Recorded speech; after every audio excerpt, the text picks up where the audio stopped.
Jose Batangas has been declared as the egg basket of the Martin Philippines. Jr. ang inauguration ng world-class controlled climate poultry farm.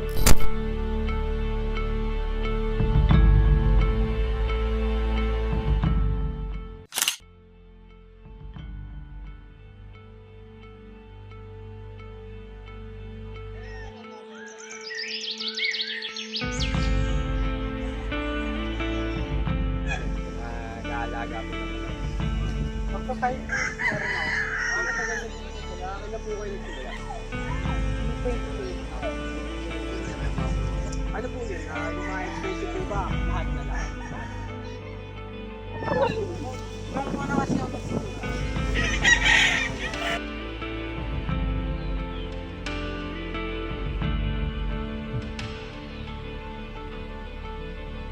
Monthly mo ba? Ano ko nga nyo ganun sa pagbenta. Ito yung pinasok ako. Ito po mga sa ay, parang sa ano lang. Sa mga pakain po, sa mga patukagan ng pagkain. May kasama na din yung medicine. May kasama din. Mga ilang ano po yung pinapakain ko lang. Dito, 46 lang. May 50 na. May 50. Hindi pa kasama to. Ay, hindi pa kasama itong nasa likod. Oh, God. Grabe pala.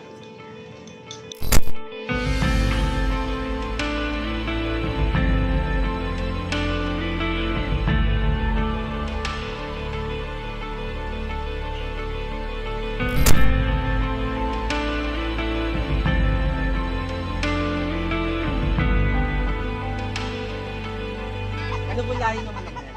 Pure 5K sweat. Magkano na po nabibenta sa mga market? Like 1,000. Ano po pala kamahal yan? Ano po ba ito mahal? Mga layo na mga white.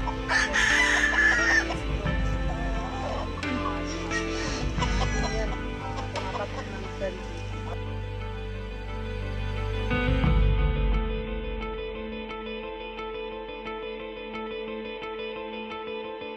Ano po mga advice sa mga aspiring ko na gusto mag-alaga din mga ganito, iyayin yung mga farm ganito?